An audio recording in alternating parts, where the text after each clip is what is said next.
welcome back to Family Bytes. And I'm Janice. And I'm Vincent. So, today we want to talk to you a little bit about family meetings. So the concept of a family meeting is where the family meets together, maybe once a week, once a month. That really completely depends on you and your family. But it should be a regular thing, regular time, and don't make it too long. Depending on the age of your kids. Young kids, keep it 10 minutes, 20 minutes. If you have older kids, more stuff to do, talk about, it can go on a little bit longer. I wouldn't go anywhere past maybe an hour. That might be like the heaviest ever. They're really great platforms, family meetings. A formal situation where the head of the family, dad, mom, calls for everybody to come together and intentionally share. And now we're going to talk to you a little bit about how this works. There's a couple of series to this particular topic, so you got to follow us for 2 or 3 series to really pick up the whole thing.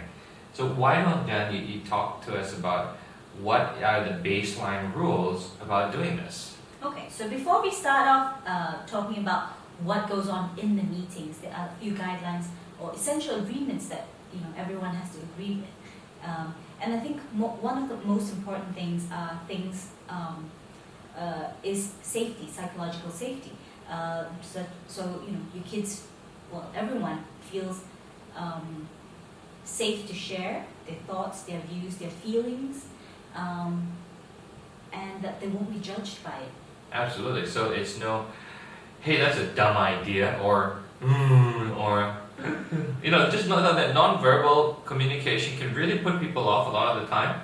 And if you've got that open, invitational stance, and you're just listening, and you don't judge them, you just receive, then it really helps people feel safe, that there's nothing threatening them. That's one of the best things you could ever do, but to create with your kids a space where they know that nothing bad happens in this space. Now, the first time you do it, there's a bit of trust issue going on, but if you can consistently create that psychological safety space a few times, you're going to have a really interesting effect going on here.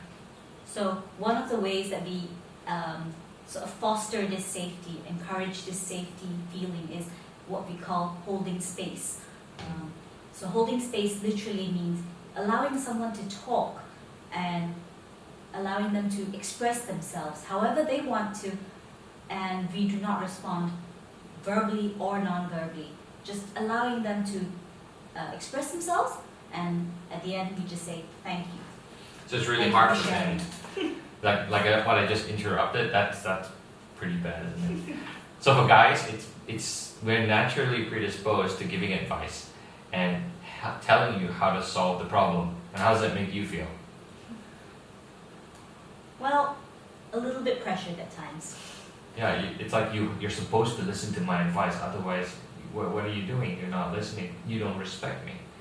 So giving advice sounds like a good idea, but really it puts the other person in a very bad position, especially when they're sharing their deepest secrets with you.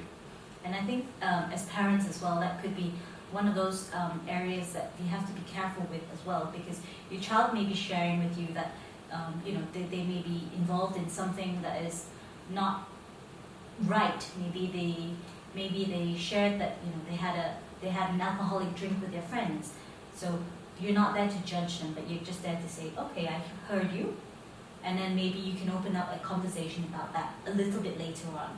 But whilst they're actually sharing that little nugget of information, hold the space, allow them to share without interrupting them, without judging them, and allowing them to just share. Absolutely. It's really, really beautiful when you can practice that. The more you do it inside these sessions, these safe zones, the more you'll end up seeing that you're able to hold space with your loved ones outside that family meeting. And that's going to nurture all sorts of things in your relationship. If you struggle with holding space, another tip that you could use is using a talking stick or anything. Pick something that anyone would, whatever your family is sort of It could be a family treasure. It could be, I don't know, trumpet we've just picked up from the table. But essentially, whoever's holding the talking instrument gets to talk, and nobody else does. And the thing is that it really does help to stop some people, parents, from over talking and being overbearing, because you have to ask to be, to have the talking stick or the talking trumpet or whatever it is. And that allows everybody in that meeting to really be on an equal footing with regard to the speaking and the sharing of experiences together. That safety that gets created there is really, really helpful. And if you find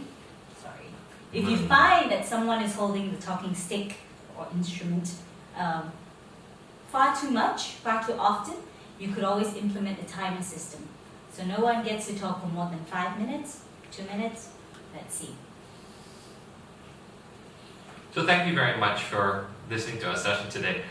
I hope you've learned a little bit about family meetings and how to get the basics off the ground. Don't run them yet, don't implement it. Just have a real think about it, let it digest with you. I hope you've written down some notes. And the next session, we're going to suggest to you some things you do in the family meeting.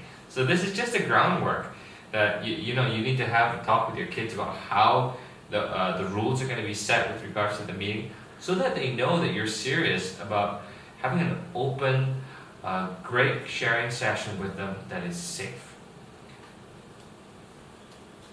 Thank you for listening.